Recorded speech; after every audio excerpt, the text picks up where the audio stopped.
Jap nanti. Kereta ni bukan untuk CEO 2 ni. Ini dia bukan T20.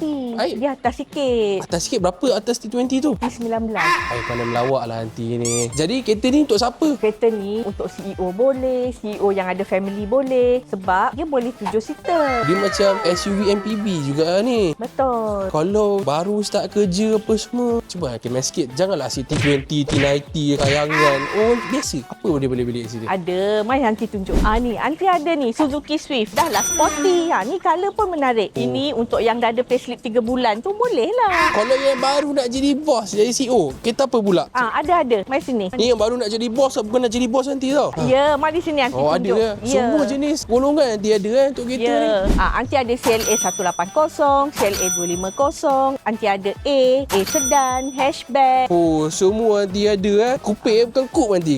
Coupe tu sama lah. Alah, nanti tapi kan bila kita dah nak jadi bos tu, kita kena tinggi-tinggi sikit. Kereta ni rendah tak boleh. Nanti kita stay kat situ je. Ada. Mai sini nanti tunjuk. Wih, semua jenis kereta nanti ada. Ni ada. Ni Harrier. Oh, tadi baru kereta tinggi nanti. Ya, Baru ya. kita boleh naik jadi bos. Yang tinggi boleh pakai, yang rendah pun boleh pakai. Kalau awak rasa tak cukup tinggi, ni ada tu Lexus. Oh, ada Lexus, ada Toyota. Tapi bukan sama juga dua-dua ni. Lain lah. Dah nama pun lain. Satu Lexus, mana ada tahu. Jadi kalau nak pakai CLS ni kena jadi bos apa pula ni? Ini ini tak boleh. Kenapa? Ini kena jadi bos prime wheel baru boleh pakai. Aik siapa bos Brian Wheel lah. Entahlah. Jadi nanti saya rasa tak cukup tinggi lah nak jadi bos sebab ini tinggi dia sikit. Kalau boleh saya nak tinggi macam naik Gunung Kinabalu. Kalau awak nak tinggi, ini ada Jeep Wrangler ni.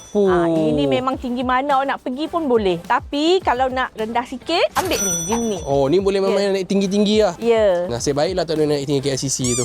Awak yang tanya-tanya ni, awak kerja apa? Mailah nanti nak carikan kereta yang sesuai untuk awak. Oh, saya kerja biasa je nanti. Pakai kereta pun kereta biasa, kereta sorong. Kereta sorong? Awak sorong apa? Saya yang sorong pelanggan-pelanggan nanti datang ke Prime Wheels ni.